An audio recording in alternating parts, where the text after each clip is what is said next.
tax, all three things that our current congressman voted for. All three things.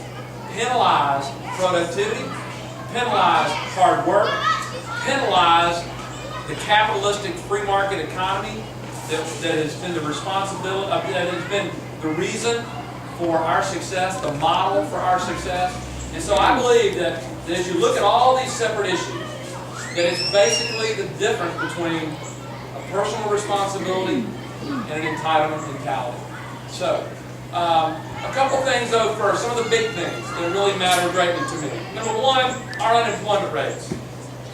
We're a country that unfortunately we are penalizing our companies, our factories, and they're sending our jobs overseas. The unemployment rate in Florida right now is at an all-historic high.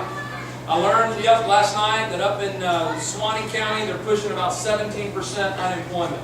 Florida at large is 13%. That we as a nation are back to almost 10%. Those numbers were released this week.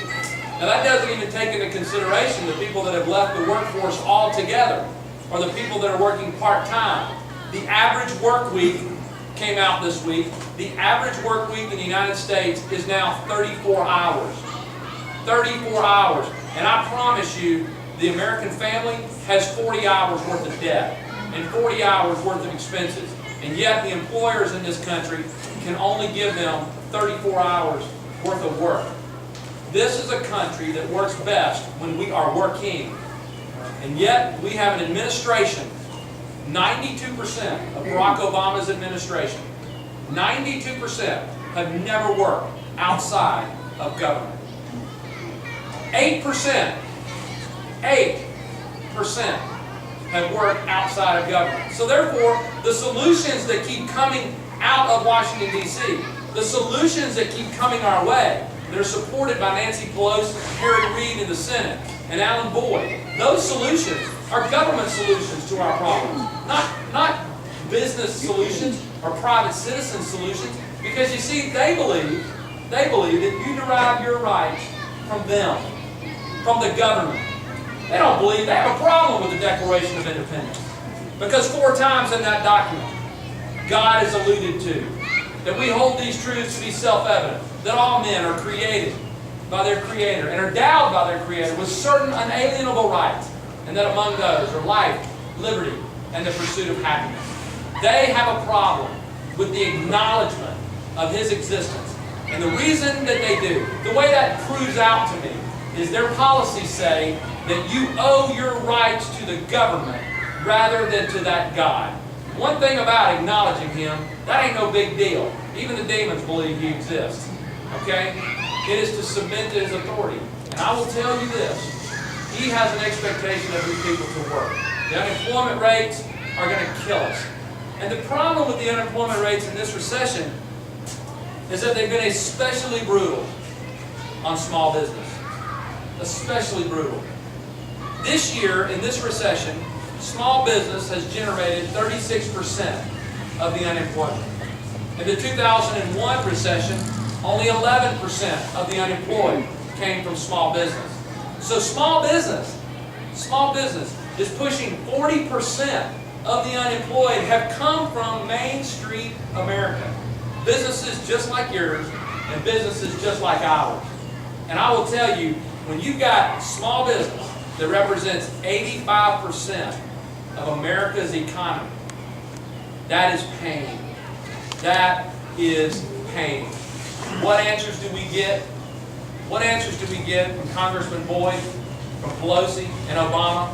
We get the passage of a cap-and-trade bill that will eliminate 2.5 million jobs and transfer the American sovereignty to the United Nations and America's wealth to our enemies, to third world countries run by thugs. Okay? Because we have a president, I believe, that thinks that all the countries in the world are one day going to hold hands and sing Kumbaya. And I have to tell you, that will never happen. Our enemies are mocking us. Our allies are terrified because the sleeping giant has once again gone back to sleep. But it is time that the sleeping giant awaken by the alarm of having enough. and get back in the game. Get back in the game of creating jobs. Reagan understood this. He understood that if he gave businesses and families tax relief, that they could make the decisions best for their families.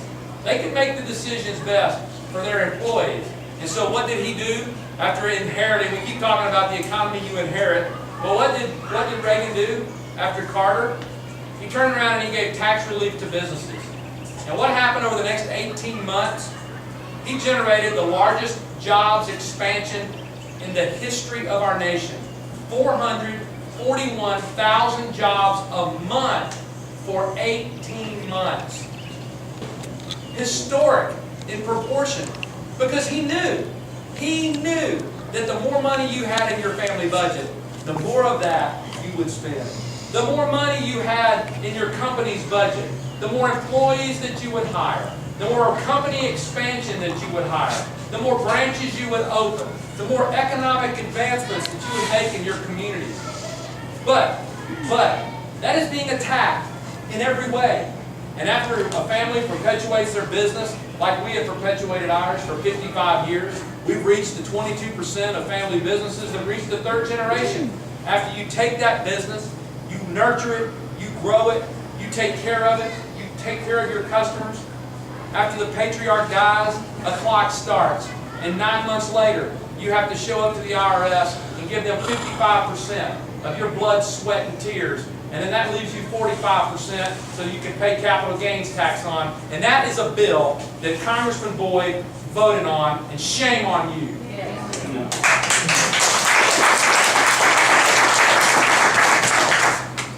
That is un-American. It penalizes productivity. It penalizes creativity. It penalizes hard work. So the cap and trade bill, it's not about cap and trade. I don't think Obama cares less about your energy needs nor mine. What he does care about is being more involved in your daily life. He wants it all. He wants everything you have. He wants everything that you enjoy. I'm convinced the death tax, they want it after you die. They want you to pay for it while you're living. Then after you die, they want to come collect more.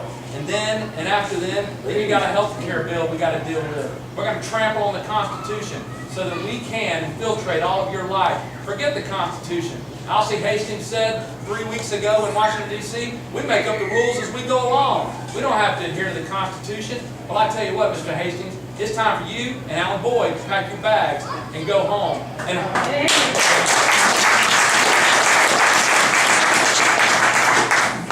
In Bay County alone, that health care bill, which is going to cut $525 billion out of Medicare, it is going to tax the American people. Okay? It's going to add $800 billion in new taxes. They collect taxes for 4 years before they pay a single benefit. When's the last time you went down and paid 4 years on a car before you got to drive it? Not me. No, never done that. Never done that. I've tried to drive one for 4 years before I had to pay for it.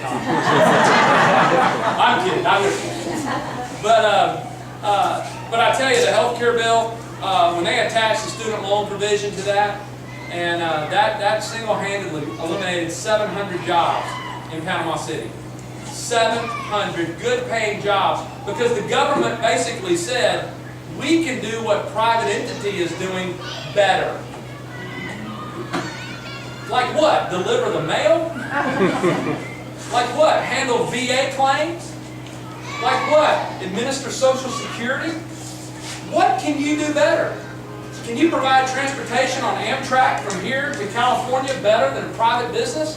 What have you ever done better other than create the finest military the world has ever known, which is your constitutional responsibility, by the way?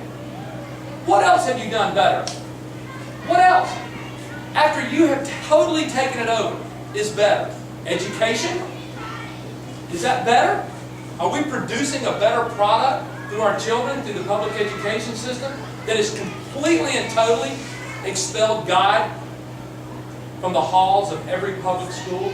And yet, when somebody comes in and goes postal and kills kids, then we all want to meet outside around the flagpole and pray that God would come and hear our prayers? Are you kidding me? Are you kidding me? God must be confused. You call me only when you need me.